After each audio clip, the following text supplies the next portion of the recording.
Hello everyone, welcome to my class. இன்னைக்கு கிளாஸ்ல நாம பார்க்க போற topic The Age of Dryden. இது UGTRB யூனிட் 1ல 4th டாபிக்கா பிரிஸ்கிரைப் ஆயிருக்கு. Now, first நம்ம தெரிஞ்சுக்க போறது historical background and general spirit of the age. வரலாற்று பின்புலம். ஓகே, அது மட்டும் இல்லாம அந்த பீரியட்ல அந்த ஸ்பிரிட் எப்படி இருந்ததுன்றதையும் தெரிஞ்சுக்க போறோம். The age of Dryden began with the restoration of Charles II in 1660 and ended around 1700. So age of மில்டனுக்கு அப்புறம் தான் ஏஜ் ஆஃப் ட்ரைடன் வருது.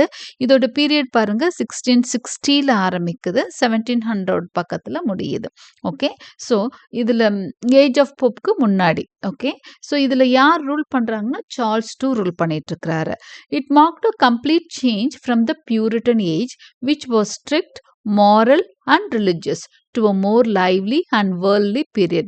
இந்த பீரியட் வந்து பியூரிட்டன் ஏஜ்லுக்கு அப்புறம் வர்ற பீரியட். ஓகே, நம்ம பார்த்துருப்போம் எலிசபெத்தன் ஏஜுக்கு அப்புறம் ஜெகோபியன் ஏஜ் வரும், அப்புறமா கெரோலியன் ஏஜ் வரும், அதுக்கப்புறம் பியூரிட்டன் ஏஜ் வரும். இந்த பியூரிட்டன் ஏஜில் பார்த்தீங்க அப்படின்னு சொன்னால் பீரியட் ஆஃப் மில்டன் இருக்குல்ல, அதில் வந்து அதிகமாக தியேட்டர்ஸ் எல்லாமே மூடி இருப்பாங்க, என்டர்டைன்மெண்ட்ஸ் எல்லாமே குறையும். ஸோ அதெல்லாம் மாறி இந்த பீரியடில் பார்த்தீங்கன்னா ரொம்ப ஃப்ரீயாக இருந்தாங்க, ஸ்ட்ரிக்டாக மாரலாக இருந்திருப்பாங்க பியூரிட்டன் பீரியடில். இந்த பீரியடில் ரொம்ப லைவ்லியாக வேர்ல்ட்லியாக இருக்காங்க. Under the Puritans art and drama were suppressed, but with the king's return people reacted by enjoying pleasure, entertainment and theatre again. ஏன்னா பியூரிட்டன் ரோலில் என்ன ஆர்ட் ட்ராமா எல்லாமே சப்ரஸ் பண்ணப்பட்டது, அடக்கி வைக்கப்பட்டது. அதனால ஃப்ரீ ஃப்ளோ இல்லை, ஆர்ட்டையும் ஆர்டிஸ்டையும் என்கரேஜ் பண்ணவே ஆள் இல்லை. ஆனால் கிங் திரும்ப வந்ததுக்கப்புறம், சார்ல்ஸ் II திரும்ப வந்ததுக்கப்புறம் மக்கள் வந்து ரொம்ப ஹாப்பியாக இருக்கிறாங்க, என்டர்டைன்மெண்ட் தியேட்டர் அப்படின்னு திரும்ப ஆரம்பிச்சிடுறாங்க. The court of Charles II, influenced by French manners, became elegant, witty and fashionable, but also immoral and shallow. So Charles II period எப்படி இருக்கு அப்படின்னா French manners நிறைய ஃபாலோ பண்ணது, ரொம்ப எலகண்டா ஸ்டைலிஷா, ரொம்ப விட்டினா இன்டெலிஜென்ட்டாக பேசுறது. ஓகே, ஸோ இது ஃபேஷனபிளாக இருக்கிறது, இது எல்லாமே அந்த பீரியடோட ஒரு ஜெனரல் ஸ்பிரிட்டாக பார்க்குறோம். அதே சமயம் இம்மொராலிட்டியும் அதிகமாக இருக்குது, மொராலிட்டி கம்மியாகிறதையும் நம்ம பார்க்குறோம். அடுத்ததாக பொலிட்டிக்கல் அண்ட் சோஷியல் இன்ஃப்ளூயன்சஸ் அந்த பீரியடில் எப்படி இருந்ததுன்னு தெரிஞ்சுக்கலாம். The restoration court was deeply influenced by France. Charles II brought back French manners, art and literary taste, inspiring English writers to follow French classical ideals of order and restraint.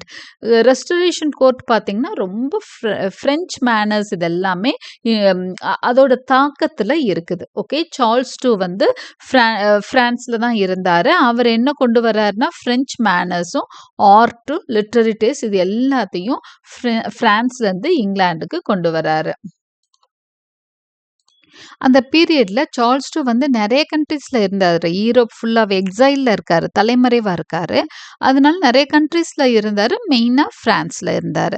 So அவர் வந்தப்போ அவர் அந்த French manners அந்த style எல்லாமே இங்கே கொண்டு வர்றார். Okay, the age so the growth of reason and science encouraged by the Royal Society. இந்த பீரியடோட முக்கியமான இன்னொரு விஷயம் என்னன்னா, ராயல் சொசைட்டி வந்து அந்த டைம்ல தோற்றுவிக்கிறாங்க. இது வந்து ரீசனுக்கும் சயின்ஸ்க்கும் அடிப்படையாக அமையுது. அதாவது விஞ்ஞானம் அதிகப்படியான அதாவது மக்கள் வந்து மூட நம்பிக்கைகள்ல இருந்தெல்லாம் கம்ப்ளீட்டா விடுபட்டு எல்லாமே சயின்ஸை வச்சு நம்ப ஆரம்பிக்கிறாங்க. ஓகே, ஸோ இந்த பீரியட் எதை வந்து ப்ரமோட் பண்ணுது? Clarity, balance, logic in both thought and writing. ஒரு தெளிவு இருக்கும், எழுத்துல தெளிவு இருக்குது, ஒரு பேலன்ஸ்டாக எழுதுறாங்க. அதே மாதிரி லாஜிக்கோட தான் எந்த ஒரு விஷயத்தையும் எழுதுறாங்க, அர்த்தத்தோடு எழுதுறாங்க. தாட்டாக இருக்கட்டும், அவங்களோட எண்ணங்களும் அப்படி தான் இருக்குது, எழுத்துக்களும் அப்படி தான் இருக்குது, ரொம்ப தெளிவாயிட்டு வர்றது இந்த period. Okay, society became worldly and pleasure loving. The court enjoyed luxury, gossip and scandal, while religion and morality last importance. சரி, அடுத்து இந்த சொசைட்டியில் என்ன மாதிரி விஷயங்கள் நடந்துட்டு இருந்ததுன்னா, ரொம்ப வேர்ல்டுலியாகவும் ப்ளஷர் லவ்விங்காகவும் மக்கள் மாறுறாங்க. வேர்ல்ட்லினா மெட்டீரியல் லவ்வர்ஸ், அதாவது பணத்தின் மேலே அதிக ஆசை வருது மக்களுக்கு. கோர்ட்னா அந்த அரசவை பார்த்தீங்கன்னா ரொம்ப லக்ஸூரியஸாக இருக்குது. காசிப் விரும்புகிறாங்க. புறம் பேசுகிறத வந்து அதிகமாக லவ் பண்ணுறாங்க. ஸ்கேண்டல், காசிப்னால அந்த புறம் பேசுகிறது, மற்றவங்கள பற்றி தப்பு தப்பாக பேசுகிறது தான். Okay. While religion and morality last importance. நல்ல விஷயங்கள், ரிலிஜனுக்கும் மொராலிட்டி, மாரலோட வாழ்கிறது, ஒழுக்கத்தோட வாழ்றதுக்கெல்லாம் வந்து இம்பார்ட்டன்ஸ் குறையுது இந்த பீரியட்ல. அதெல்லாம் அதை காமிக்கலாக பார்க்குறாங்க. ஓகே. ஸ்ட்ரிக்டாக இருக்கிறது, ஒரு ரொம்ப சீரியஸாக ரூல்ஸ் அண்ட் ரெகுலேஷன்ஸ் ஃபாலோ பண்ணுறதெல்லாம் அவங்க என்ன பண்ணுவாங்க அப்படின்னா டீஸ் பண்ணுற அளவுக்கு தான் அந்த பீரியட் இருந்தது.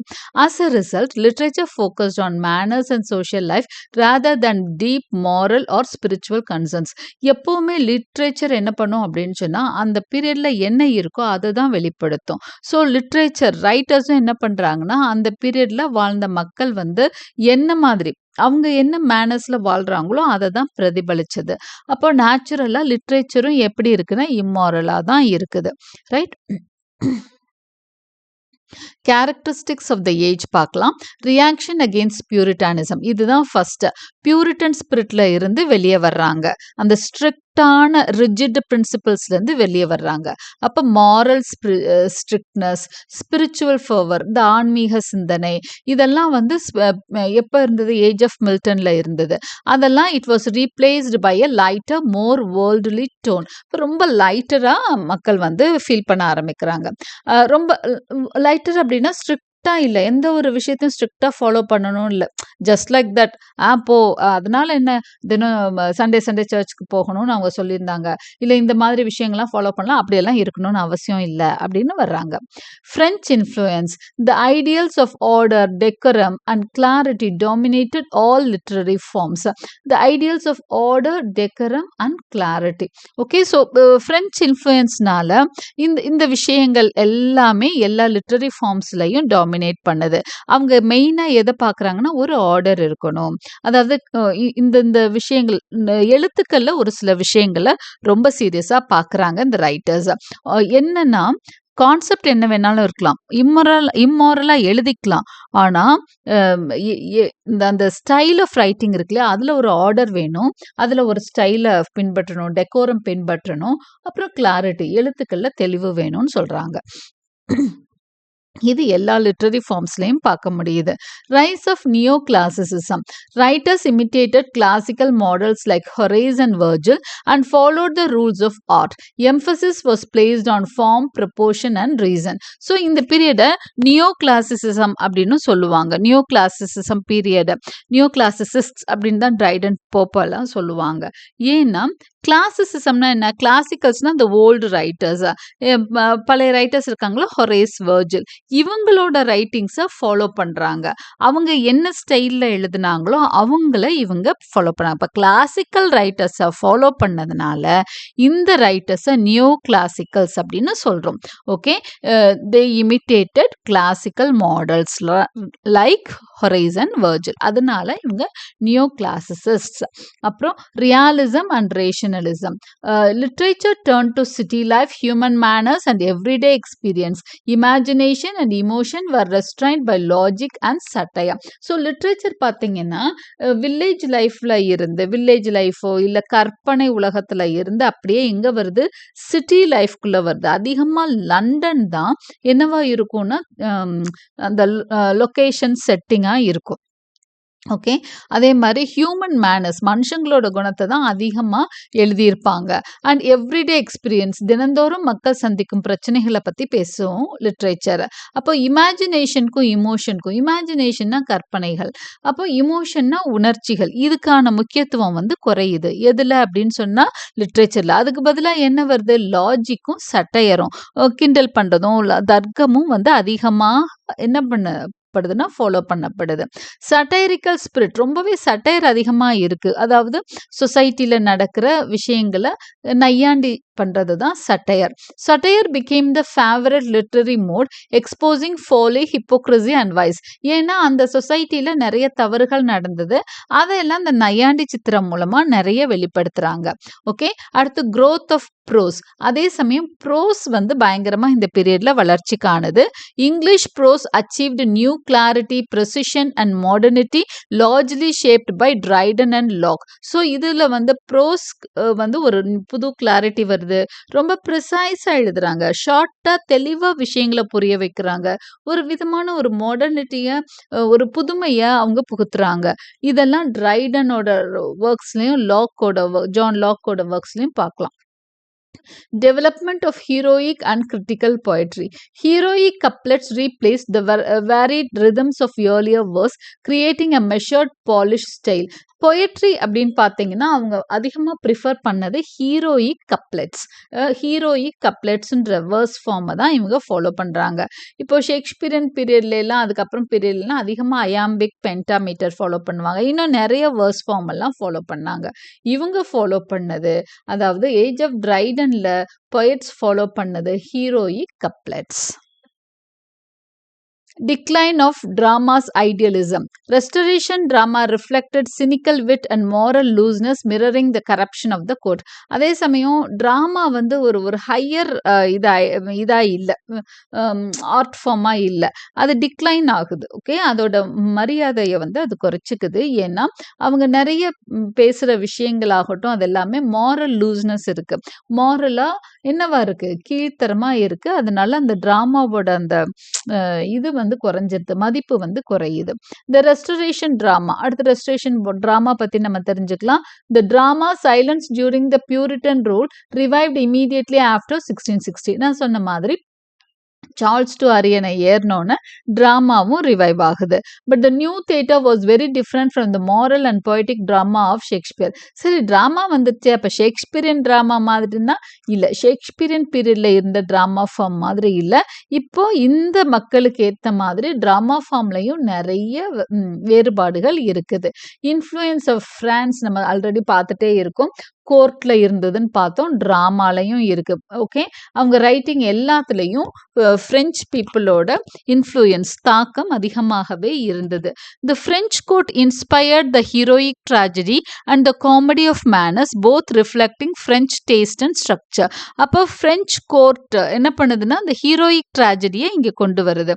அங்கே இருந்து இவங்களுக்கு ஹீரோயிக் ட்ராஜடி அப்படிங்கிற ஒரு கான்செப்ட். ஹீரோயிக் ட்ராஜடினா ஒரு ட்ராஜடியை வந்து ரொம்ப கிராண்டாக கொடுக்கறது தான் ஹீரோயிக் ட்ராஜடி. அதை வந்து இங்கே கொண்டு வராங்க. அது ஃப்ரெஞ்ச் கோர்ட்டில் ப்ராக்டிஸ் பண்ணப்பட்டது தான் இங்கே வருது. And the comedy of manners அப்படிங்கிற ட்ராமாவில் காமெடி ஆஃப் மேனர்ஸ் நம்ம படிப்போம் இல்லையா, அதுவும் ஃப்ரெஞ்ச் கோர்ட்டில் இருந்து தான் இங்கே வருது. இது எல்லாமே ஃப்ரெஞ்ச் டேஸ்ட் அண்ட் ஸ்ட்ரக்சர் தான், அதுதான் இந்த பீரியடில் இங்கிலாந்துக்குள்ளேயும் வருது. ஹீரோயிக் ட்ராஜடி வந்து represented by plays like Dryden's the conquest of Granada and Aurangzeb. It emphasize honour, passion and bombastic rhetoric. Okay, இதெல்லாம் பார்த்தீங்க அப்படின்னா அந்த ஹீரோயிக் ட்ராஜடி எப்படி இருக்கும் அப்படிங்கிறத சொல்கிறாங்க. ரொம்ப பேஷனேட், உணர்வுபூர்வமாகவும் இருக்கும், பொம்பாஸ்டிக்காக இருக்கும், வேர்ட்ஸ் எல்லாம் ரொம்ப ஹையாக ஆர்னமெண்டலாக இருக்கும். ஓகே, இது வந்து ரெண்டு இம்பார்ட்டன்ட் ட்ரைடனோட இம்பார்ட்டன்ட் ஹீரோயிக் ட்ராஜடிஸ் அப்படின்னா த conquest of Granada and Aurangzeb. அடுத்தது காமெடி ஆஃப் மேனர்ஸ்னு ஒரு டைப் ஆஃப் ட்ராமா இருந்தது. இதை யாரெல்லாம் எழுதுறாங்கன்னா Wycherley Congreve, William Congreve way of the world எல்லாம் படிப்பீங்க இல்லையா, அதான் Congreve, Vanbrugh, Etherege. It satirized the manners, affectations and intrigues of the upper class. So இந்த ரைட்டர்ஸ் எல்லாம் இந்த காமெடி ஆஃப் மேனர்ஸில் என்ன எழுதுறாங்கன்னா அந்த காலத்து அந்த பீரியடில் மக்களோட ஸ்டைலு, அவங்க வே ஆஃப் லிவிங், மேனர்ஸ், எப்படி அவங்க வாழ்க்கை முறை இருக்கு இல்லையா, அதெல்லாம் கிண்டல் பண்ணுற மாதிரி தான் அந்த அப்பர் கிளாஸ் ஸ்டைலை அதிகமாக கிண்டல் பண்ணுற மாதிரி இந்த பிளேஸ் வந்து எழுதுறாங்க. யாரெல்லாம்? விச்சர்லி, காங்கிரிவ், வான்ப்ரோ and எத்திரேஜ். The comedies are witty but often immoral, portraying a world of gallantry and deception. இந்த காமெடிஸ் எல்லாம் ரொம்ப இம்மாரலாக இருக்குது. ஒரு வேர்ல்ட் ஆஃப் கேலண்ட்ரி அண்ட் டிசெப்ஷன்னா ரொம்ப ஒரு ஸ்டைலான ஒரு உலகத்தை தான் போர்ட்ரே பண்ணுது. அங்க நிறைய ஏமாற்று வேலை நடக்குது. எப்படின்னா ஹஸ்பண்ட்ஸ் ஒய்ஃபை ஏமாத்துவாங்க, ஒய்ஃப் வந்து ஹஸ்பண்டை ஏமாத்துவாங்க. ஓகே, அவங்க மேரிட் லைஃப்லயே வேற ஒரு தொடர்புகளோட இருப்பாங்க இல்லையா? இந்த மாதிரி லைஃப் எல்லாம் அதிகமா இந்த காமெடிஸ்ல நம்ம பார்க்க முடியும். The country wife by Wycherley and the way of the world by Congreve are classic examples. Hudson remarks the restoration stage mirrored the brilliance of the court but also its moral emptiness. இது ஹட்சனோட remark இந்த period பத்தி. Okay, so முக்கியமான 2 examples பார்த்தோம். த country wife விச்சர்லி வந்து comedy of மேனஸ்க்கு ஒரு best example. அதே மாதிரி way of the world one of the best examples. That was written by William Congreve. இப்போ ஹட்சன் இந்த பீரியடை பத்தி என்ன சொல்றாரு அப்படின்னா, இந்த பீரியட் வந்து அந்த கோர்ட்டோட பிரில்லியன்ஸையும் காமிக்குது. At the same time moral emptiness, மாரலா அங்க ஒண்ணுமே இல்ல, மக்கள் கிட்ட மொராலிட்டியே இல்லைங்கிறதையும் அந்த பீரியட் வெளிப்படுத்துது இந்த ஒர்க்ஸ்ன்னு சொல்றாரு. Prose of the period. The prose of this period marks a great advance towards modern English. இந்த பீரியட்ல ப்ரோஸ் எப்படி இருந்ததுன்னா அல்ல அந்த மாடர்ன் இங்கிலீஷ்க்கு கொண்டு போகுது லாங்குவேஜையே. Earlier prose had been rich but involved and ஆர்னேட்.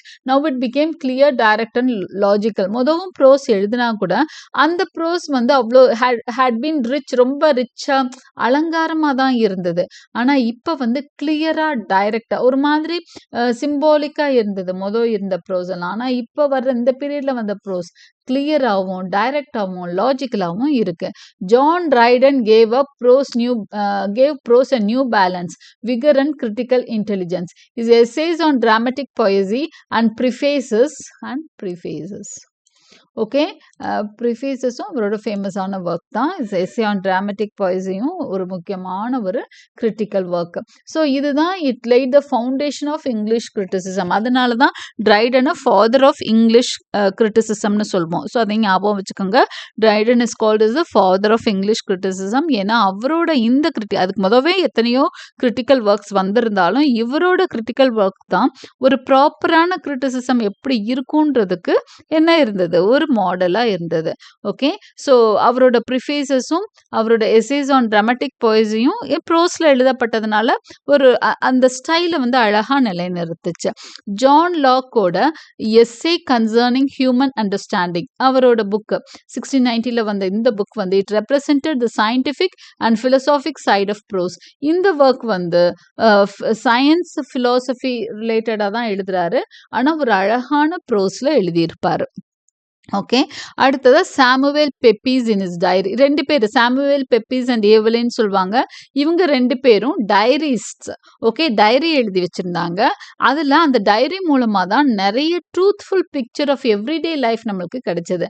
அந்த பீரியடில் அவங்கள சுற்றி நடந்த விஷயத்தை எழுதுனது மூலமாக நம்மளுக்கு அந்த டைமில் இருந்த வாழ்க்கை முறைகளை பற்றி நிறைய தெரிய வருது. பிளேக் பற்றி தெரிஞ்சுக்கிறோம், great fire, the frivolous court of Charles two, இந்த எல்லாத்த பத்தியும் சாமுவேல் பெப்பி அவரோட டைரியில எழுதி வச்ச நோட்ஸ் வச்சு நம்ம நிறைய தெரிஞ்சுக்கிறோம். ஓகே, அதே மாதிரி sir William temple introduced polish conversation and urban style. அவரும் ஒரு பாலிஷ்டான ஒரு கான்வர்சேஷனும் ஒரு ஹை ஸ்டைலும் அவரோட ப்ரோஸ்ல கொடுக்குறாரு. ஹட்சன் என்ன சொல்றாரு ப்ரோஸ் பத்தி? Prose, like the society it reflected, became well-bred, easy and exact, the fit instrument of reason அப்படின்னு சொல்லி ப்ரோஸ் பத்தி அவர் கமெண்ட் பண்றாரு. அடுத்து poetry of the age எப்படி இருக்குன்னு பார்க்கலாம். Poetry now ceased to be the language of passion and imagination. பொதுவாக poetry அப்படின்னாலாம் கற்பனை உணர்ச்சிகளுக்கு முக்கியத்துவம் கொடுக்கும். ஆனால் இந்த பீரியட்ல அது ரெண்டுமே மிஸ்ஸிங்காக இருக்கு. It became the expression of intellect and social order. அது வந்து இன்டெலெக்சுவலாக இருக்குது. poetry வந்து ரொம்பவே அதாவது அறிவு கூர்மையை பற்றி அவங்களோட அறிவு கூர்மையை வெளிப்படுத்துகிற விஷயமா தான் இருக்கு. The poet was no longer a prophet but a man of the world. ஒரு ப்ராஃபட் மாதிரி அவர் வந்து எந்த விஷயமும் சொல்லாம உலகத்துல ஒரு மனுஷனா அங்க நடக்கிற விஷயங்களை ஆராய்ந்து பேசுற மாதிரி இருக்கிறான். எப்போ அப்படின்னு சொன்னா இந்த பீரியட்ல இருக்கிற poets.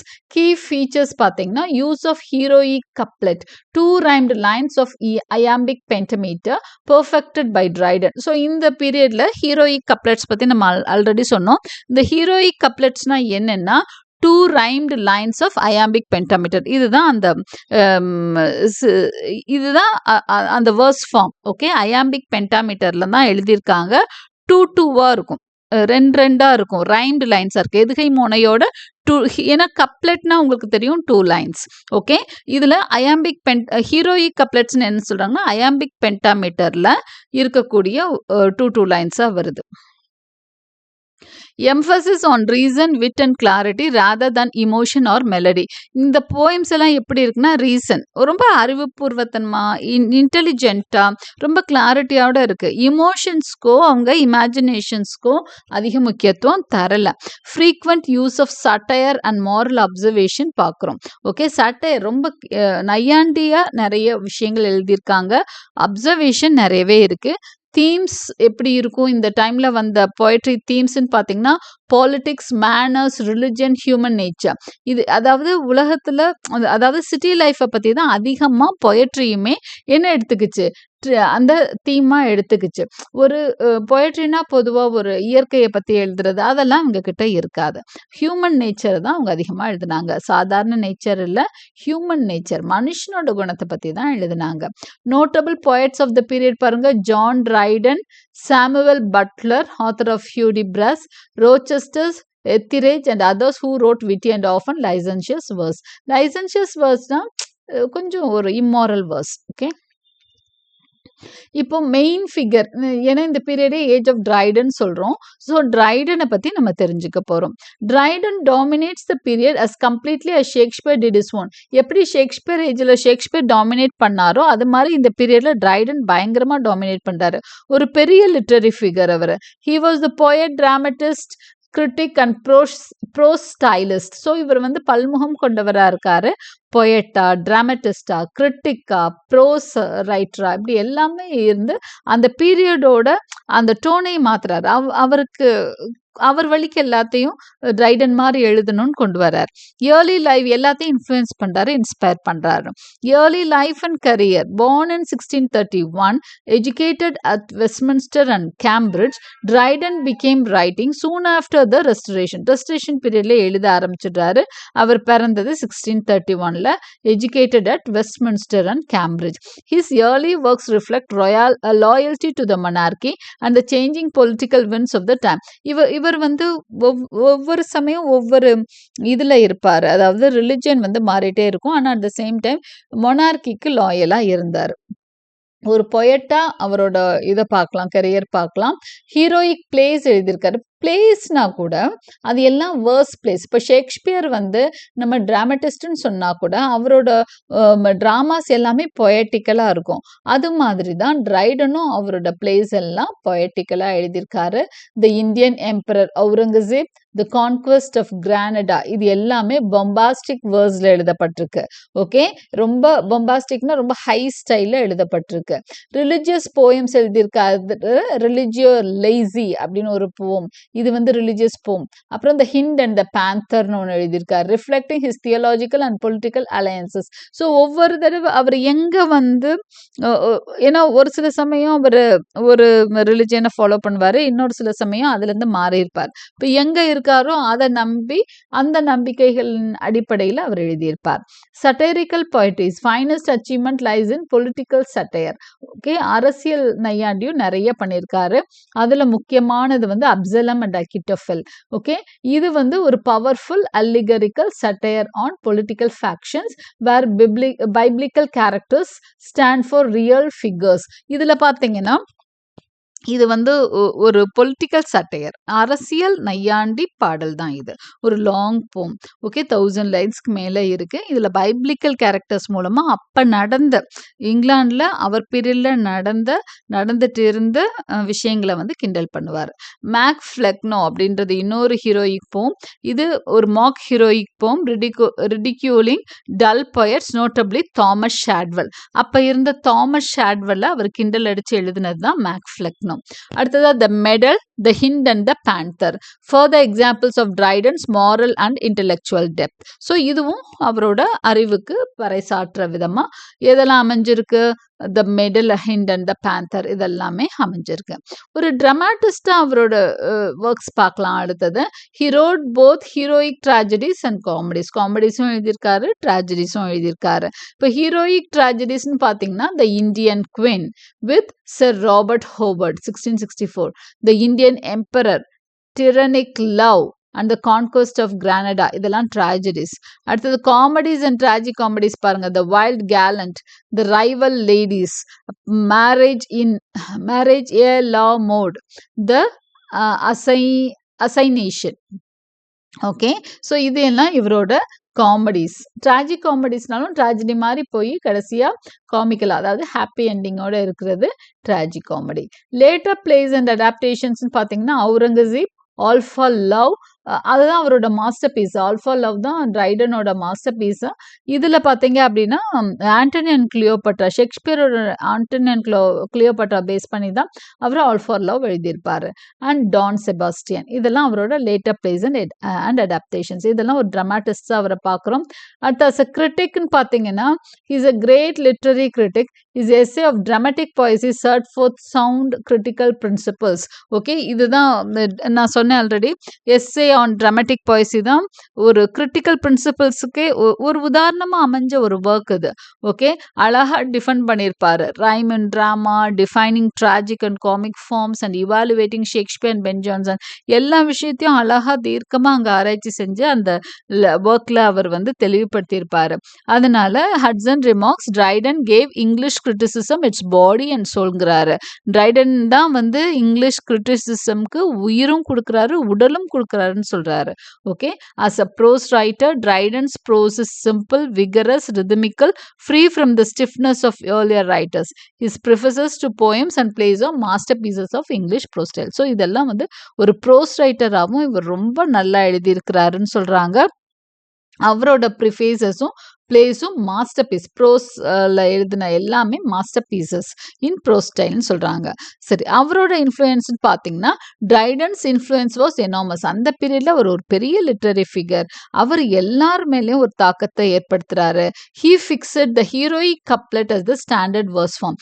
அவர் எழுதினதுனால heroic couplet standard verse form ஆயிடுச்சு. எழுதுறவங்க எல்லாமே ஐயோ ஹீரோயிக் கப்லெட்டில் எழுதினாதான் பொயட்ரின்னு நினைக்கிற அளவுக்கு அவர் ஒரு தாக்கத்தை ஏற்படுத்தினார். as Hudson observes, he found English literature chaotic and left it organized அப்படின்னு சொல்றாரு. இங்கிலீஷ் லிட்ரேச்சர் கொஞ்சம் குழப்பமா இருந்ததை ஆர்கனைஸ்டா நீட்டா கொண்டு வந்ததே இவர் தான் அப்படின்னு சொல்றாரு. Other writers of the period பாருங்க, Sir John Denham and Edmund Waller. இவங்க they are called pioneers of John Dryden because they prepared the way for the smooth balanced poetical style of the Restoration age. Drydenக்கு முன்னோடிகள் இவங்க. ரொம்ப அழகான poetic ஸ்டைலை follow பண்ணாங்க. டென்ஹாம் especially through his போம் Coopers hill, இது வந்து டென்ஹாமோட ஒர்க்கு. ஓகே, அதுக்கப்புறம் he helped introduce clarity, order and controlled reasoning into English verse. அடுத்ததான் நம்ம பார்க்குறோம் வேலர் refined heroic couplet. Okay, so ரெண்டு பேருமே ட்ரைடனோட முன்னோடிகளாக அவருக்கு இந்த பொயட்டிக் ஸ்டைலை வந்து ஃபாலோ பண்ணுறதுக்கு ஒரு தெளிவான ஐடியாஸ் கொடுக்குறாங்க. இவங்கள ட்ரைடனோட முன்னோடிகளாக நம்ம பார்க்குறோம். Sir John Denham and Edmund Waller. அடுத்ததாக சாமுவல் பட்லர். சாமுவல் பட்லர் பார்த்தீங்கன்னா he was one of the leading satirical writers of the Restoration period and sharp critic of Puritanism. Satire நான் சொன்னேன் இல்லையா, நையாண்டி சித்திரம் எழுதுனதுல இவர் ஒரு பெரிய ஆளாக நம்ம பார்க்குறோம். his lasting fame rests on Hudibras. இவரோட முக்கியமான ஒர்க்னு பார்த்தீங்கன்னா Hudibras. இது 3 பார்ட்ஸா வருது, 1663ல இருந்து 1678 வரைக்கும். It is a mock epic poem. Okay, epic போயம்னா உங்களுக்கு தெரியும். இது மாக் எபிக்கா. எபிக்னா எப்படி இருக்கும்? ஒரு இதிகாசம். இதிகாசத்துக்குன்னு ஒரு சில குணங்கள் இருக்கு. ரொம்ப பெருசா, ரொம்ப ஆடம்பரமா, ரொம்ப ஆர்னேட்டா இருக்கும், ஆர்னமெண்டலா இருக்கும். இது வந்து ஒரு சின்ன பெரிய தீம் இருக்கும். ஆனால் ஹியூடிபிராஸ் மாதிரி இந்த மாக் எபிக்ல எல்லாம் பார்த்தீங்கன்னா ஒரு சின்ன ட்ரிவியல் தீப்புக்கு பெரிய கிராண்ட் ட்ரீட்மெண்ட் கொடுத்தா அது வந்து மாக் எபிக். ஓகே,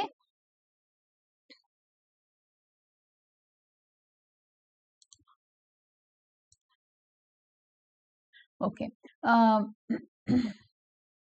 அடுத்ததா பாருங்க John Bunyan and yes John Bunyan, right. He was a major prose writer of the age of Dryden. Though in spirit he belonged more to the Puritan tradition, he was a deeply religious man and his writings reflect intense spiritual struggle and faith. Okay, இவரும் ஒரு பெரிய pros writer தான். Puritan tradition, ஆனால் இந்த பீரியட்ல வாழ்ந்தா கூட, எழுதியிருந்தா கூட அவர் வந்து பியூரிட்டன் ட்ரெடிஷன்ல தான் எழுதுறாரு. அந்த ஸ்பிரிச்சுவல், அந்த பியூரிட்டன் ஸ்ட்ரிக்ட்னஸ் வந்து அவரோட ரைட்டிங்ல பார்க்கலாம்.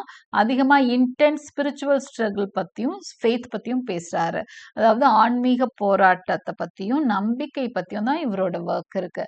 பன்யன்ஸ் fame rests mainly on the pilgrim's progress. இதுதான் அவரோட மெயினான ஒர்க்னா த பில்கிரிம்ஸ் ப்ராக்ரஸ். இது 1678ல வருது. செகண்ட் பார்ட் 1684ல வருது.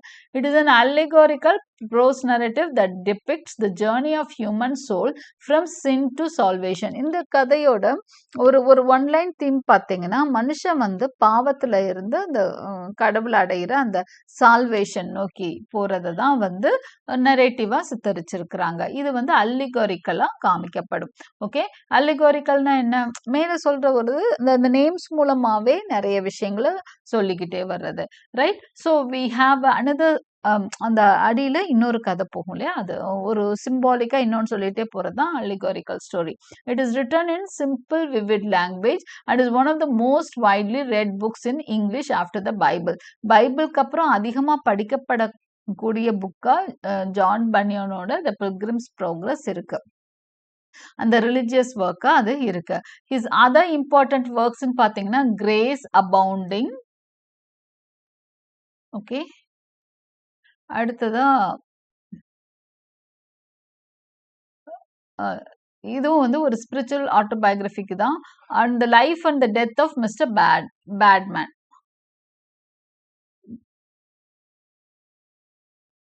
ஸோ இங்க பாத்தீங்கன்னா இந்த டைட்டில் வந்து கிரேஸ் அபவுண்டிங் மட்டும் கிடையாது, Grace Abounding to the chief of sinners. இது வந்து ஒரு long title. Okay, it was publish in 1666. அப்புறம் இதுவும் ஒரு ஸ்பிரிச்சுவல் ஆட்டோபயோகிராஃபி தான். இன்னர் ரிலிஜியஸ் கான்ஃப்ளிக்ட்ஸ், மனசுக்குள்ள இருக்க அந்த ரிலிஜியஸ் போராட்டங்களை பத்தி பேசுது. அதே மாதிரி life and death of Mr Batman, இது அடுத்ததான் த ஹோலி வார். இதெல்லாம் இவரோட முக்கியமான ஒர்க்ஸா பார்க்குறோம். அதுக்கப்புறம் இன்னொரு ரைட்டர் ஆஃப் திஸ் பீரியட் பார்த்தீங்கன்னா ஜான் லாக். இவர் his essay concerning human understanding, இது ஒரு பெரிய ப்ரோஸ். இந்த ஒர்க் மூலமா இவர் அந்த ரொம்ப கிளாரிட்டியோட he influence English thought and philosophy. Okay, அடுத்ததா பெப்பிஸ் அண்ட் இவலின், நம்ம ஆல்ரெடி பார்த்ததுதான். Samuel Pepys and John Evelyn are remembered mainly as the great diarists of the restoration period. இவங்கள பெப்பிஸ் இவலின் அப்படின்னாலே டயரிஸ்ட்.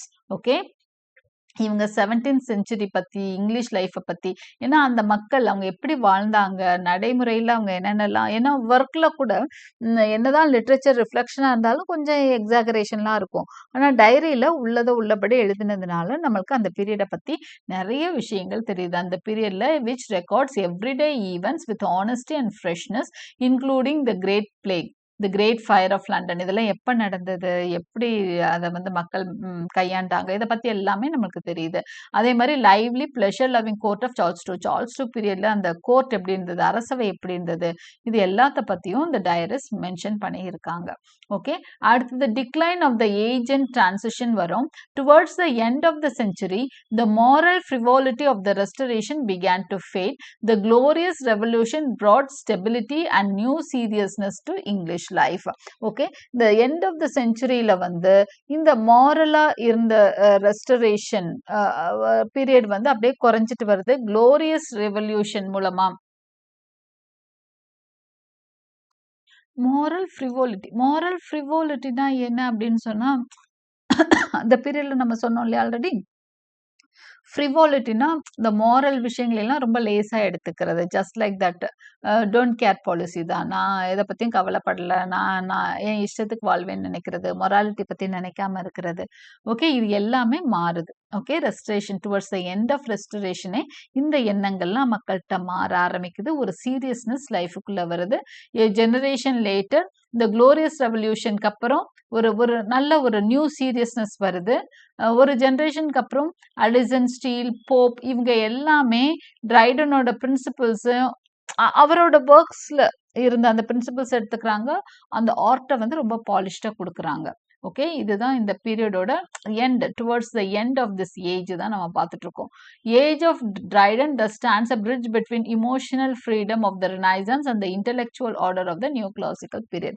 அப்ப ஏஜ் ஆஃப் Dryden நம்ம எப்படி பார்க்குறோம்னா, Shakespearean பீரியட்ல இந்த உணர்ச்சிகளுக்கெல்லாம் பயங்கர சுதந்திரம் இருந்தது. அது இல்லாம இந்த பீரியட் எப்படி இருந்தா இன்டெலெக்சுவல் ஆர்டரோட இருக்குது. அடுத்து வரக்கூடிய நியோ கிளாசிக்கல் பீரியடுக்கு ஒரு இன்ஸ்பிரேஷனா இருக்கு. ஹட்சன் இதை எப்படி சமப் பண்றாருன்னா, the age of Dryden gave to the English letters and that intellectual discipline and urban grace which Renaissance lacked. இப்போ ரினைசன்ஸ்ல எதெல்லாம் குறைவா இருந்ததோ, டிசிப்ளின், இன்டெலெக்சுவலான டிசிப்ளின், அறிவுபூர்வமான டிசிப்ளினும் அர்பன் கிரேஸும் குறைவா இருந்தது. சிட்டியில இருக்கிறது, ரூரல்ல தான் அவங்க பார்த்தாங்க. அர்பன் கிரேஸ் இதெல்லாம் ரினைசன்ஸ்ல குறைவா இருந்தது. அதுக்கு இம்பார்ட்டன்ஸ் கொடுத்தாங்க. It taught our literature to think clearly, speak logically and act like a gentleman. அப்போ லிட்ரேச்சருக்கு அவங்க நடத்தின இந்த பீரியட் என்ன சொல்லி கொடுக்குது? To think clearly, to speak logically and act like a gentleman Hudson சொல்றாரு. The age of Dryden was an era of reason, wit and formality. It was an age of transition from faith to reason. இந்த பீரியட்ல என்ன transition நடக்குது? நம்பிக்கையில இருந்து உண்மைக்கு போறாங்க. எந்த ஒரு விஷயத்தையும் நம்பிக்கையை வச்சு நம்புறது கிடையாது. இது இப்படிதான் மூட நம்பிக்கைகளோ இல்ல இப்படிதான் வழி வழியா வந்துட்டு இருக்கு அதனால ஒண்ணு நம்புறது கிடையாது. எனக்கு இதுக்கான ரீசன் வேணும்னு கேக்குறது. எதுக்கு இதை செய்யணும் ஏன்னு சொல்லுங்க, இந்த காலத்து பிள்ளைங்க கேக்குறாங்களா அது மாதிரி. ஃப்ரம் பேஷன் டு ஜட்ஜ்மெண்ட், உணர்ச்சிகளுக்கு முக்கியத்துவம் கொடுக்கல, ஜட்ஜ்மெண்ட்டுக்குள்ள போறாங்க. ஃப்ரம் இமேஜினேஷன் டு இன்டெலெக்ட், இதெல்லாம் இந்த பீரியட்ல பாக்குறோம்.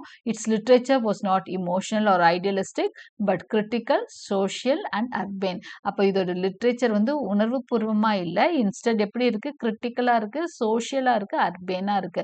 கிரிட்டிக்கல் ரொம்ப ஒரு விஷயத்தை விமர்சிக்க, எல்லா விதத்திலையும் ஆராய்ச்சி செஞ்சு பேசுற அளவுக்கு வளருது. சோஷியலா இருக்கு, மக்கள் சார்ந்து இருக்கு, அர்பேனா இருக்கு, சிட்டி லைஃபையும் அதிகமா பேசுது. At its center stood John Dryden, the father of modern English prose and the founder of English criticism. So John Drydenக்கு father of modern English prose, father of prose கிடையாது, father of modern English prose அப்படிங்கிற டைட்டிலும் கொடுக்குறாங்க. Founder of English கிரிட்டிசிசம்னு கொடுக்குறாங்க. ஏன்னா father of English ப்ரோஸ்னு நம்ம முன்னாடி போயிடுவோம், பேக்கனுக்கு போயிடுவோம், English எஸ்ஸேஸ்க்கு போயிடுவோம். ஃபாதர் ஆஃப் இங்கிலீஷ் எஸ்ஸேஸ்னு நம்ம யாரை சொல்லுவோம்? நம்ம பிரான்சிஸ் பேக்கனை சொல்லுவோம். Okay, he is called as the founder of English criticism or father of English criticism. Okay, நீங்க கன்ஃபியூஸ் பண்ணிக்க வேண்டாம். ட்ரைடனை வந்து we call அது சொன்னேன்னா உங்களுக்கு குழப்பமாயிடும். So let us conclude that Dryden is the founder of English criticism. Father of English criticism பார்த்தீங்கன்னா ஜான் ட்ரைடன். ஓகே, அவர் தான் சென்டர் ஆஃப் திஸ் ஏஜ். இதோட with this I conclude this age of Dryden. Thank you for watching. Okay.